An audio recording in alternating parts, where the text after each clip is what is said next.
여러분들은 땅에 대한 성경적 개념을 어떻게 이해하고 계십니까? 땅.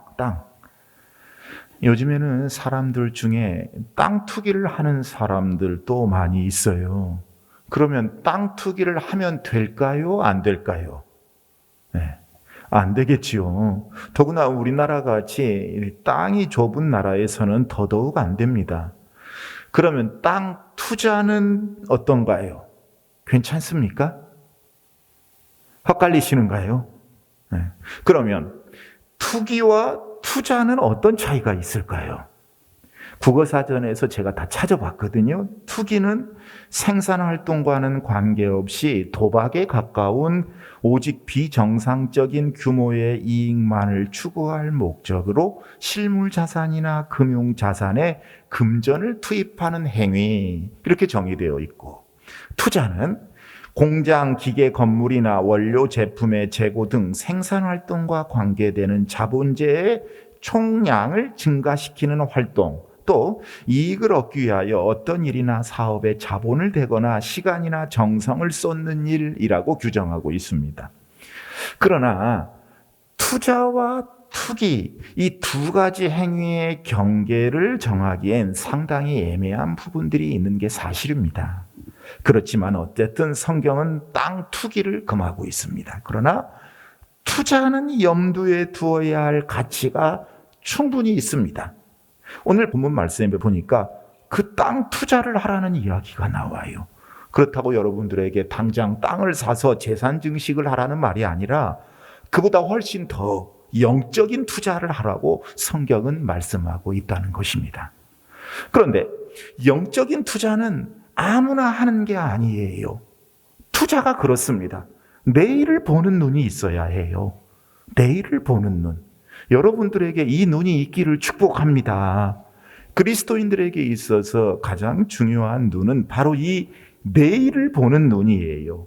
오늘 본문에 이 내일을 볼 줄 아는 사람이 등장을 합니다. 본문의 내용은 유다 왕 시드기야 10년, 즉 주전, 주님 오시기 전 588년에 이미 바벨론 군대가 예루살렘을 에워싼 채 공격을 계속하고 있는 상황에서 일어났습니다.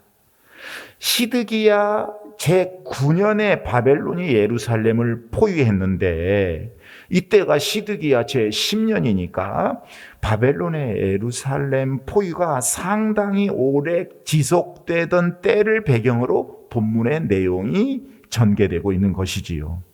마침내 이듬해인 주전 587년 5월에 예루살렘 성은 함락됩니다. 그런데 바로 전해인 이때 바벨론의 군대가 예루살렘 성을 포위하자 유다 왕인 시드기야 왕이 에레미야 선지자에게 예루살렘의 구원을 위해 하나님께 기도를 드려달라고 요청을 합니다. 그런데 에레미야 선지자가 그것을 거절합니다. 그리고는 하나님의 말씀에 의거하여 오히려 왕의 요구하는 반대로 이렇게 말을 해요. 유다와 예루살렘이 하나님께 불순종하였기 때문에 벌을 받아서 유다와 예루살렘은 바벨론 왕에게 망할 것입니다. 그리고 유다 왕은 포로가 되어 바벨론으로 끌려갈 것입니다. 에레미야는 이렇게 예루살렘의 멸망과 유다 왕 시드기야 왕의 비극적인 최후에 대해 예언함으로써 반국가 사범으로 몰리게 되고, 그래서 유다 왕의 궁에 있는 시위대 뜰에 투옥 감금되게 됩니다. 참 비참한 신세가 되고 말아요. 여호와 하나님 아버지의 말씀을 의지해서 자기 조국의 최후를 진단하고 자기 자신의 입술로 조국의 멸망을 예언해야만 했던 고통 속의 에레미야 선지자는 이제 감옥에까지 감금되는 이중적인 절망의 고통을 맛보게 된 것이지요. 그런데 이런 절망적인 상황 속에서 아주 희한한 사건이 전개됩니다. 어느 날 에레미야와 같은 고향 아나돗에 살던 그의 사촌 하나멜이라는 사람이 감옥에 있는 에레미야 선지자를 찾아와서 자기의 밭을 사라는 거예요. 정신 나간 사람 같지요? 지금이 어느 때인데 밭을 사라는 거예요. 나라의 운명이 풍전등화와 같고 에레미야는 감옥에 갇힌 상태에 있는데 도움을 주지는 못할 망정 땅을 사라니. 여러분, 하나멜이 밭을, 이 땅을 팔려는 속셈이 어디에 있었을까요? 난세이기 때문에 한 푼의 돈이 아쉬웠을까요? 아니면 지금 바벨론의 군대가 예루살렘 성을 포위하고 있어서 얼마 있으면 나라가 망할 것이니까 끝까지 땅 있어봤자 아무 소용도 없으니까 옥에 갇혀 있어 죽은 것이나 다름없는 에레미야에게 땅 팔아가지고 현금이라도 확보해 보려고 하는, 이 현금을 확보해 놓는 게 그래도 최고구나 이렇게 생각해서 그랬을까요? 아무튼 이 에레미야의 사촌 하나멜의 땅 매매 제한이 있었습니다. 그런데 더욱더 놀라운 것은 하나님이 에레미야 선지자에게 아나돗에 있는 그 땅을 사라고 아주 희한한 명령을 내렸다는 사실입니다. 여러분, 나라가 다 망해서 내일을 알 수 없는 처지에서 부동산 투자를 할 사람은 없습니다. 부동산 투기를 하는 사람들도 나라가 망할 때는 현금을 가지고 있거나 아니면 지금으로 말하면 뭐 달러나 금덩이들을 가지고 있지 땅 같은 거 사지 않습니다. 땅 사봤자 그것이 자기 소유가 된다는 보장이 없기 때문입니다. 더구나 에레미야는 그 자신의 민족에게 심판과 재앙의 메시지를 전하다가 옥에 갇혀 있는 사람이에요. 그런 사람이 땅을 살 리가 없죠. 그런데 에레미야는 하나님의 말씀에 순종해서 그 밭을 사게 됩니다. 에레미야 32장 6절에서 9절 말씀을 읽어보도록 하겠습니다. 예레미야가 이르되 여호와의 말씀이 내게 임하였느니라. 이르시기를 보라, 내 쑥부 살룸의 아들 하나멜이 내게 와서 말하기를 너는 아나돗에 있는 내 밭을 사라. 이 기업을 물을 권리가 내게 있느니라 하리라 하시더니 여호와의 말씀과 같이 나의 쑥부의 아들 하나멜이 시위대 뜰한 나에게 와서 이르되 청하노니 너는 베냐민 땅 아나돗에 있는 나의 밭을 사라. 기업의 상속권이 내게 있고 물을 권리가 내게 있으니 너를 위하여 사라 하는지라. 내가 이것이 여호와의 말씀인 줄 알았으므로 내 숙부의 아들 하나멜의 아나돗에 있는 밭을 사는데 은 17세겔을 달아주되. 에레미야 본인이 어려움을 당해서 지금 힘든 상황인데 위로는 못해줄 망정 도리어 자기를 이용해 먹으려는 이 하나멜의 속셈을 에레미야가 훤히 다 알고 있었는데도 불구하고 에레미야 선지자는 미래가 보이지 않는 상황에서 하나님 말씀에 의지해서 그 땅을 사게 된 것입니다. 여기서 보면 기업을 물을 권리라는 말이 나와요. 이 기업 무르기는 구약의 오랜 관습입니다. 이스라엘 백성들 중에 누가 가난해져서 다른 방법이 없으니까 이제 자기가 가진 기업의 토지를 팔게 되었을 때 그의 가까운 친척이 이 토지를 물읍니다. 토지를 사요. 여러분, 이스라엘 사람들은요, 땅의 주인은 하나님이시고 각자가 터 잡고 살아가고 있는 이 땅은 하나님께서 나누어 주시는 분깃이라고 생각을 했습니다. 땅은 사적 소유물이라기보다는 공적 자산으로 생각을 했다, 그 말씀이에요. 그래서 뭐 채무 때문이든 아니면 질병 때문이든 어떤 이유에서든지 간에 부득이 땅을 누군가에게 넘겨야 한다면 가장 가까운 친척들에게 이 땅의 우선권을 줌으로써 땅이 지파의 경계를 넘어 매매되지 않도록 해야 했어요. 그래야 결국 나중에 이 원 주인의 사정이, 원 임자의 사정이 풀렸을 때라든지 아니면 안 풀렸어도 희연이 되었을 때 그 원이 임자에게 그 땅이 돌아갈 수 있게 될 수 있었기 때문입니다. 그래서 하나멜이 사촌에게 땅 매매를 제한했던 것입니다. 에레미야가 거기에 은 17세겔을 달아주고 샀어요. 특히 에레미야는요, 여러분, 땅을 살 때 이 일을 절차를 지켜서 제대로 진행을 했습니다. 매매 내역 증서, 계약서 같은 거죠. 이걸 작성을 했어요. 두 부를 작성을 합니다. 하나는 봉인을 하고 다른 하나는 봉인하지 않았어요. 왜 그랬냐면 봉인한 한 분은 임의로 이것을 변경하는 것을 막기 위한 것이었어요. 고치지 못하게. 또 봉인하지 않은 하나는 언제나 누구든지 이 거래에 대해서 확인할 수 있게 하려는 목적이었습니다. 그리고 이 거래를 은밀하게 진행하지 않았어요. 증인으로 함께 서명을 한 이들과 또 시대 뜰에 있던 모든 사람 앞에서 공개적으로 진행을 했고, 에레미야는 모두가 보는 앞에서 거래 증서를 바룩이라는 사람에게 맡겨가지고 진흙이나 파라핀 따위로 임봉을 해가지고 토기에 담아서 영구 보존토록 했습니다. 에레미야는 지금 옥에 갇힌 몸이기 때문에 자기 친구이며 개인 비서 같은 사람이거든요. 이 바룩에게 맡겨가지고 토기에 담아가지고 오래도록 보존케 하려고 지시를 한 것입니다. 그러면 에레미야가 그처럼 현실적으로 손해보는 계약을, 당장 돈을 날려버리는 것이나 다름없는 쓸데없는 매매를 왜 했을까요? 그것도 모든 절차를 빠짐없이 사람들과 증인들 앞에서, 그리고 법과 규례대로 공개적으로 한 이유가 어디에 있었을까요? 8절에 보니까 내가 이것이 여호와의 말씀인 줄 알았으므로 라고 되어 있어요. 에레미야의 퍼포먼스 자체는요, 하나님의 메시지 그 자체였던 거예요. 하나님이 말씀하시며 시키셨기 때문에 한 일이에요.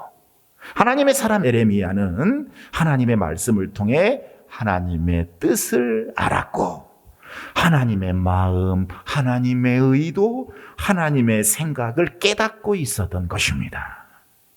하나님께서 이렇게 멍청한 짓 같은 매매를 지시하신 것은 함락 직전에 있는 예루살렘 성에 갇혀서 완전히 절망에 빠져 있는 유다 백성들에게 소망을 주시기 위한 것이로구나. 유다 백성들로 하여금 하나님께서 미래에 해방시켜 주시고 축복해 주신다는 사실을 믿고 소망하게 하시려고 나에게 이 일을 시키시는구나 라는 사실을 하나님의 종 에레미야 선지자는 알고 있었던 것입니다. 유다의 멸망이 영원한 것이 아니라는 것이지요. 하나님이 지시하신 내용은 지금은 유다가 비록 범죄해서 하나님의 징계를 받아서 바벨론에 의해 멸망을 받게 되지만, 그렇지만 장차 하나님께서 다시 회복시켜 주심으로 유다 백성들이 다시 돌아와서 농사를 짓게 되고 정상적인 토지 매매가 성행하고 본래의 토지 주인이 그 소유권을 다시 행사하게 될 것을 상징적으로 보여주기 위한 사건이었어요. 조만간 국가의 패망으로 포로 생활을 하게 될 것이지만 후에 약속의 땅으로 돌아와 정착하는 이 회복의 성취를 상징적으로 보여주는 내용이었다 하는 말씀입니다. 그렇지만 여러분, 적어도 이때는 미래를 보는 눈이 없다면 누가 봐도 이 예레미야 선지자의 행동은요, 나라와 민족이 망한다고 하면서 그 시점에 땅을 사는 예레미야의 이 모습은 도저히 이해할 수 없는 모습이었을 것입니다. 그러나 예레미야는 하나님의 종입니다. 하나님의 종은 사람을 따라가는 것이 아닙니다. 하나님의 지시하심에 따라가는 존재가 바로 하나님의 종이에요. 그래서 말도 안 되게 땅을 산 하나님의 종 에레미야 선지자가 하나님의 말씀을 15절에서 이렇게 선포를 해요. 만군의 여호와 이스라엘의 하나님께서 이와 같이 말씀하시니라. 사람이 이 땅에서 집과 밭과 포도원을 다시 사게 되리라 하셨다 하니라.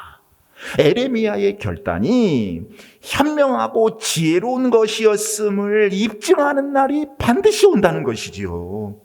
사랑하는 여러분, 지금은 우리의 땅이 적군의 손에 넘어가지만 하나님은 반드시 우리 유다 백성들을 다시 회복시켜 주시고 축복해 주실 것입니다. 동신교회 성도들을 축복해 주실 것입니다. 그러기에 나는 하나님의 말씀을 믿고 지금 내 사촌에 이 땅을 샀답니다. 그러므로 여러분들도 낙심하거나 절망하지 마시고, 동신교회 성도들도 낙심하지 마시고, 우리 유다가 다시 부흥하는 날이 어서 속히 올 수 있도록 여러분 가정과 생업, 그리고 여러분의 모든 사업들이 속히 부흥하는 날이 올 수 있도록, 교회가 속히 더 빨리 부흥할 수 있도록 지난날의 삶을 회개하고 여호와 하나님만을 소망하며 그분의 말씀에 순종하며 사시기를 바랍니다. 이것이 오늘 예레미야 선지자를 통해 주시는 하나님의 메시지예요. 여러분, 에레미야는요, 미래를 보는 눈이 있었습니다. 하나님의 뜻, 하나님의 생각, 하나님의 의도를 읽을 줄 아는 사람이었다는 것이지요. 이처럼 교회와 성도는 미래를 보는 눈을 가지고 있어야 돼요. 미래를 보는 눈. 그리고 그 미래를 불신자보다 훨씬 더 정확히 내다볼 수 있어야 합니다. 우리들야말로 부동산 투기하는 복부인이 아니라 영적 안목을 가지고 하나님의 생각을 헤아릴 줄 아는, 그래서 영적인 것에 투자하는 지혜로운 복부인 아니고 복신자가 되어야 할 줄로 믿습니다. 물론 성도는 세상 경제 활동에 있어서도 불신자들보다 더 뛰어나기 위해 노력해야 되지만, 특히 이 영적인 가치 창출, 영적 재산 증식에 있어서는 안목 있는 투자 전문가가 되어야 한다는 말씀이에요. 미래의 축복을 내다보면서 내일을 준비하는 예지가 저와 여러분에게 있기를 축복합니다. 축복합니다. 개인도 그런 사람을 하나님이 쓰시고 교회도 그런 교회를 하나님이 쓰시는 거예요. 그런 교회와 성도가 되기 위해서 그리스도인은 부지런히 말씀과 기도로 무장해야 될 줄로 믿습니다. 그런 교회가 부흥하고 그런 성도들이 축복을 받는 거지요. 아무튼 에레미야는요, 내일을 보는 눈이 있었기 때문에 민족의 멸망을 애언하면서도 멸망 건너편에 있는 하나님의 그 회복의 손길을 바라보고 민족에게 희망을 제시했어요.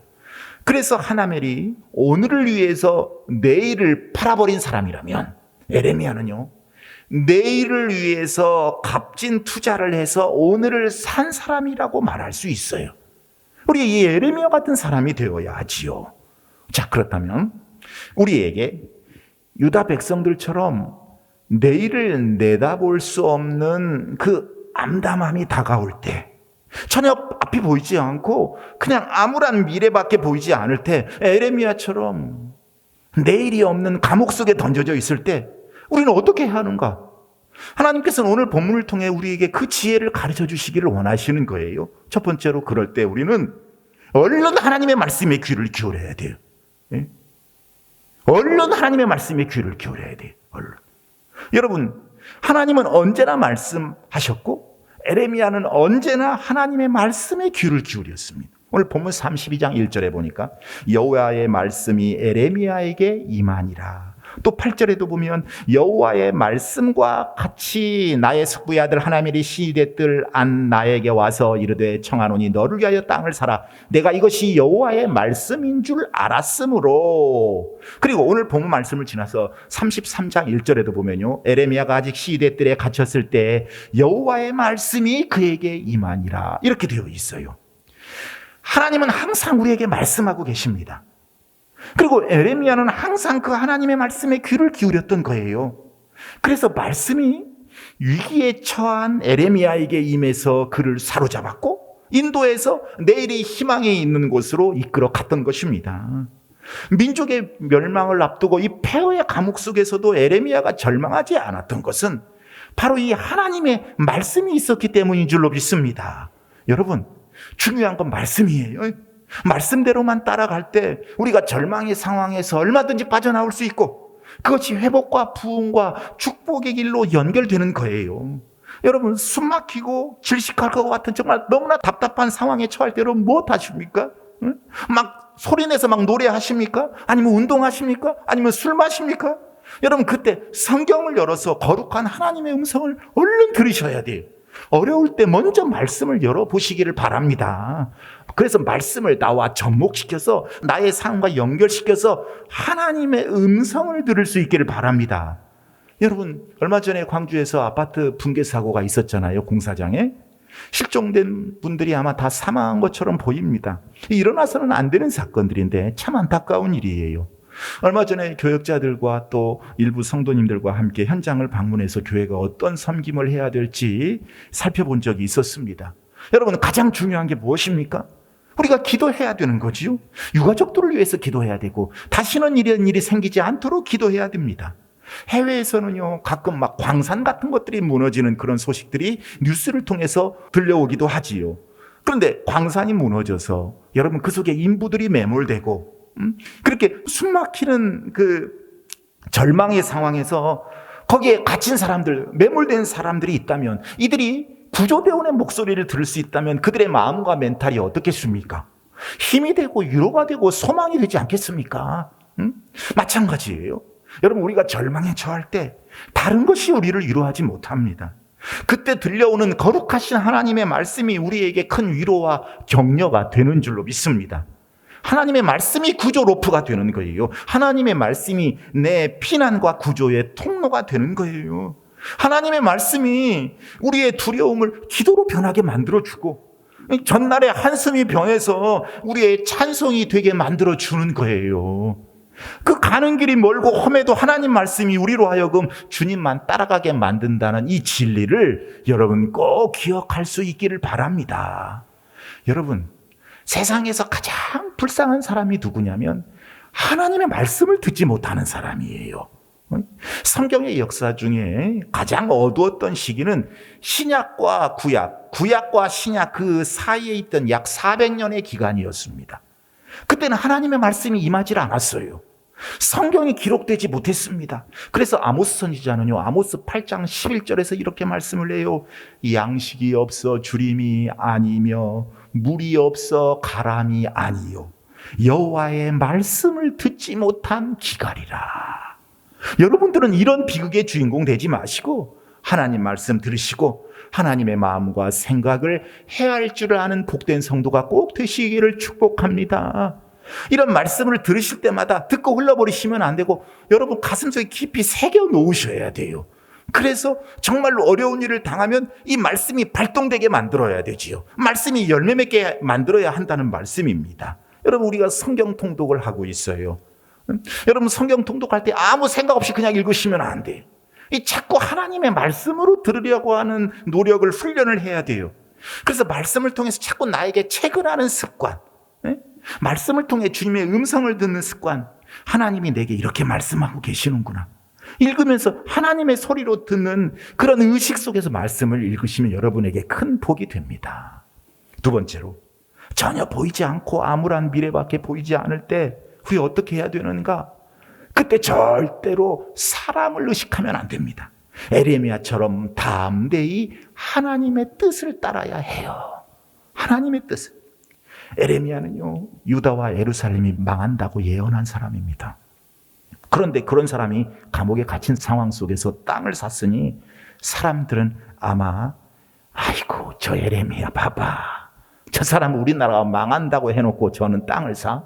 온통 심판과 멸망의 말씀으로 유언비어를 퍼뜨려 놓고는 이제 자기는 부동산 투기를 해. 저 사람 완전 사기꾼 아니야 저거. 저 완전 거짓말쟁이 아니야. 이렇게 생각했을 것입니다. 에레미야의 행동은요, 주변 사람들로부터 충분히 오해받을 수 있는 것이었어요. 그러나 에레미야는 사람들이 그를 어떻게 생각하느냐 하는 것보다 그를 향하신 하나님의 뜻을 소중히 여겼어요. 사람들의 인기에 영합하거나 시류에 편승하려 들지 않았습니다. 하나님이 뭐라고 말씀하셨는가에 집중을 했어요. 그러니 사촌인 하나멜이 가진 의도를 따진 필요도 없었고 주위 사람들의 반응도 신경 쓸 필요가 없었고 단지 중요한 것은 하나님의 뜻이기에 하나님의 말씀대로 시행할 뿐이었습니다. 담대하게. 따라서 담대하게. 여러분, 하나님께 쓰임을 받으려면, 하나님께 축복을 받으려면 하나님의 뜻을 그 무엇보다도 소중하게 여겨야 돼요. 사람들 눈치 보지 마세요. 사람들 의식하지 마세요. 그래서 바울 사도는 갈라디아서 1장 10절에서 이제 내가 사람들에게 좋게 하랴, 하나님께 좋게 하랴, 사람들에게 기쁨을 구하랴. 내가 지금까지 사람들의 기쁨을 구하였다면 그리스도의 종이 아니니라. 이렇게 말을 했어요. 그렇습니다, 여러분. 하나님의 백성들은 사람이 우선이 되면 안 돼요. 나를 구원하시려고 아들까지 주신 하나님, 그 하나님의 생각이 우선되어야 될 줄로 믿습니다. 인본주의가 아니라 신본주의예요. 그러니까 하나님 중심의 신자가 되어야 합니다. 신앙생활을 하는 많은 사람들 중에 어떤 사람들은 정말로 축복을 받지 못하고 사는 사람들이 있어요. 사람 중심으로 살기 때문에 그렇습니다. 하나님보다 사람의 눈치를 더 살피고, 하나님 말씀보다 사람의 말을 더 듣고, 하나님보다 사람 생각을 먼저 하기 때문에 그래요. 이 세상의 그 무엇보다도 온 천하 만물과 생명의 주인 되시는 주님의 뜻을 우리가 우선시해야지. 그렇지 않으면 하나님의 복이 떠나가고 마는 거예요. 하나님이 복을 주셨는데 그 복을 못 받는다, 그 말씀이에요. 그러니 여러분들은 사람들을 좋게 하기 전에 먼저 하나님을 의식하시고 주님의 뜻, 그 의도대로 행함으로 주님을 기쁘시게 하는 여러분들 꼭 되시기를 축원합니다. 그러면 그 사람은 반드시 하나님의 복이 임하게 돼요. 여러분, 하나님의 자녀들에게 친정 중요한 것은 그 하나님 아버지의 뜻입니다. 뜻. 그분의 생각이에요. 그래서 예수님께서 우리에게 어떻게 기도하라고 가르쳐 주셨어요? 하늘에 계신 우리 아버지여, 이름이 거룩히 여김을 받으시오며 나라에 임하옵시며 뜻이 하늘에서 이룬 것 같이 땅에서도 이루어지이다. 예수님께서도 그 십자가의 모진 고통 속에서 아버지여, 내 뜻대로 마옵시고 아버지 뜻대로 하시옵소서 하시며 하나님의 뜻을 추구했잖아요.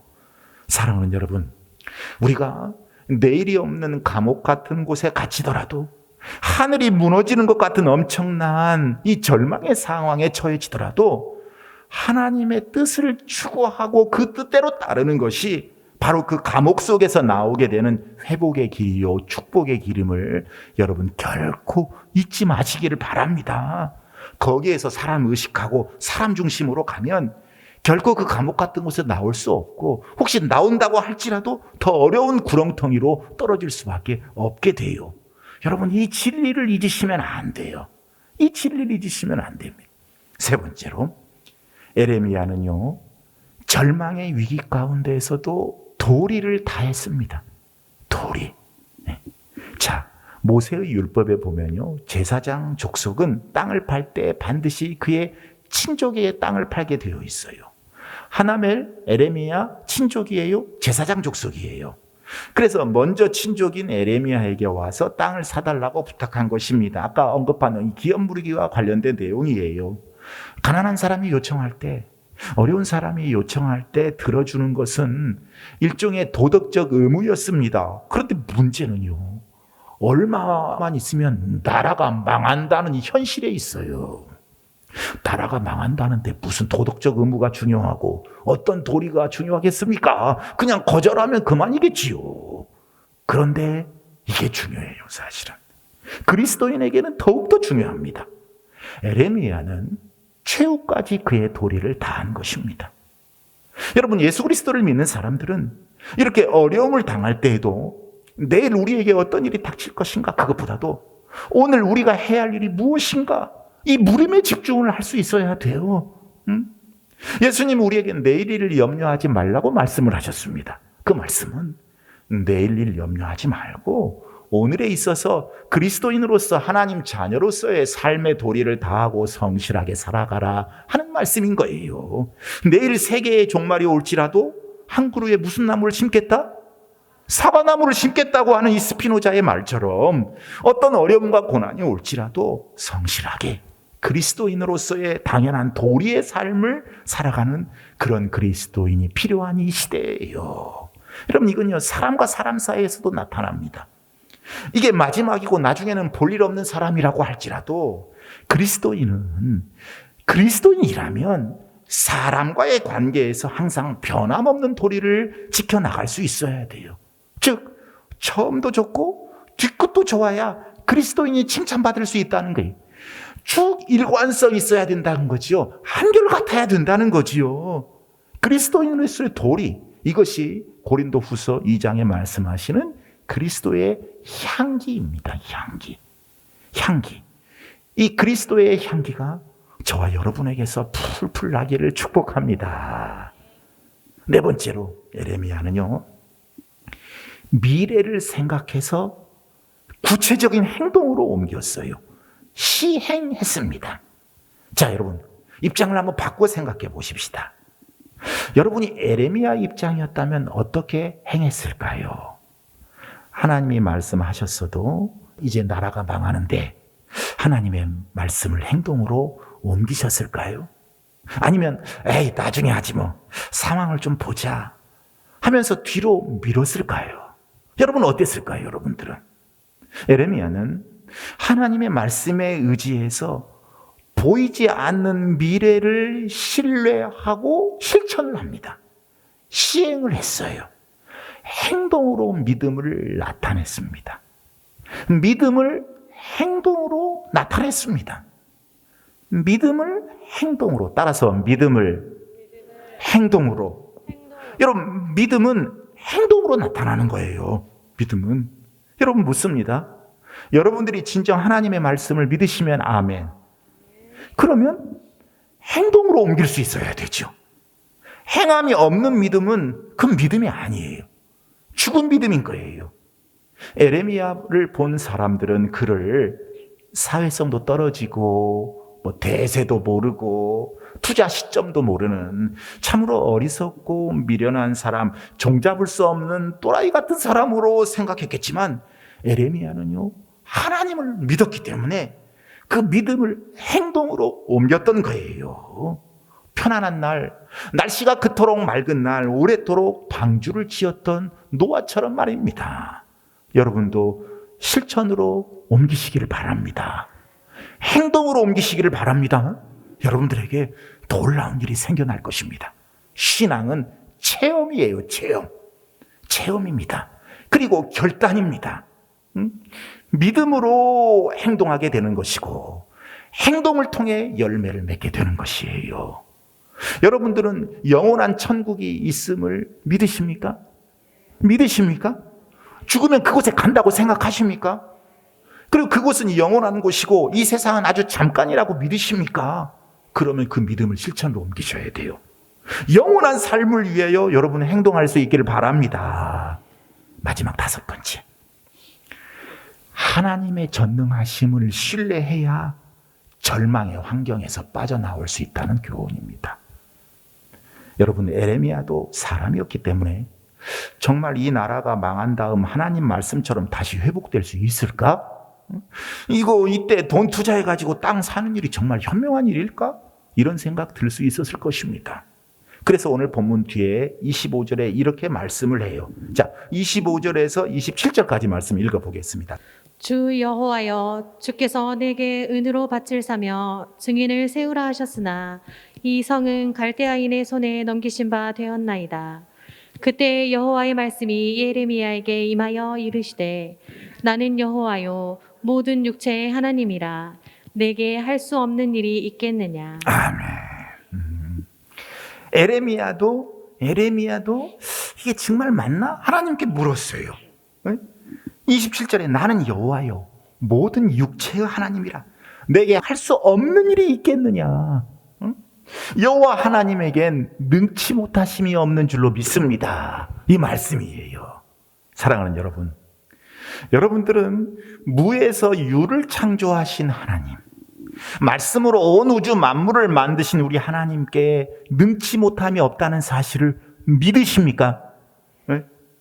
하나님의 전능하심을 믿는 신앙의 사람들은 반드시 절망의 가봉에서 빠져나올 수 있어요. 있어요. 물론 우리의 인생은요, 불안한 인생입니다. 염려할 일이 많아요. 두려워할 일도 왕왕 생겨납니다. 우리 사람의 생각으로 걱정과 염려거리를 다 해결했다고 생각했는데 또 하나의 어려움이 또 와요. 해결이 필요한 고난거리가 또 생겨난다, 그 말씀이에요. 해결하고 나면 또 생기고 또 하나 해결하고 나면 또 생기고, 이게 인생인 것 같아요. 인생은 그런 어려움의 연속이에요. 이때 내 생각으로 가면 그 어려움과 고통 속에서 계속 헤어나올 수 없어요. 허우적거릴 수밖에 없어요. 인생이 감옥살이가 돼요. 그런데 전능하신 하나님을 온전히 신뢰할 때 어려움과 고통 속에서 탈출할 수 있게 되고 우리가 다시 일어설 수 있게 되고 또한 앞으로 나아갈 수가 있는 거예요. 에레미야는 바로 이렇게 하나님을 신뢰했습니다. 여러분들에게도 이 믿음과 신뢰가 있기를 바랍니다. 이 믿음과 신뢰가 있어야 세상과 타협하지 않아요. 악함에 굴복하지 않습니다. 하나님의 뜻을 쫓아갈 수 있게 되는 줄로 믿습니다. 여러분 1세기 그리스도인들 생각해 보세요. 사형장에서요 야수의 먹이가 되기도 하고요. 혹은 십자가에 거꾸로 달려서 죽임을 당하기도 했습니다. 어떻게 그런 것이 가능했는가? 그들 마음속에 있는 이 하나님을 향한 사랑, 하나님을 향한 신뢰, 이 전능하심에 대한 신앙의 색깔이 바래지 않았기 때문에 그래요. 그래서 그들은 고난과 박해 중에도 이런 인사를 주고받았잖아요. 마라나타, 우리 찬송에도 나오잖아요. 주께서 다시 오신다. 희망의 소식이었어요. 소망의 소식이었어요. 이 소망 때문에 내일을 위해서 나아감으로 위대한 신앙의 개가를 울릴 수 있었던 것입니다. 그러니 여러분, 우리 하나님을 신뢰하고 내일의 희망을 붙잡을 수 있어야 돼요. 근데 우리 주위에는 하나님을 믿는다면서도 낙심과 절망에 빠진 그리스도인들이 너무 많아요. 그러나 여러분, 절망과 낙심은 하나님의 자녀들이 갖는 게 아니에요. 저와 여러분에게는 내일이 있어요. 여러분, 동물들 가운데 인간만이 유일하게 앞을 내다볼 수 있도록 창조되었다는 사실을 여러분 묵상해 본 적이 있으십니까? 미래지향적으로 살라는 거지요. 앞을 내다보며 살라고 하나님이 그렇게 만들어 놓으신 것입니다. 우리만 그렇게 혼자 고독하게 앞을 내다보고 살라고 방치해 둔 것이 아니라 하나님이 우리보다 앞서 가시면서 우리를 뚜렷한 목표와 방향으로 인도하고 계신다는 사실, 여러분 이런 것들을 믿는 게 하나님을 믿는 거예요. 그 하나님 바라보고 희망과 소망을 갖고 살아가는 그리스도인의 생활이 승리의 인생길이 되는 것입니다. 그래서 우리에게 내일을 보는 눈이 필요한 거예요. 여러분, 말씀 마칩니다. 에레미야는요, 모든 사람들이 예루살렘의 멸망을 믿지 않을 때 혼자 멸망의 참상을 바라보면서 그로 인해 몸을 떨며 슬퍼했던 사람이었어요. 또 다른 모든 사람들이 예루살렘의 멸망을 현실로 인정했을 때 이제는 회복을 노래했던 사람입니다.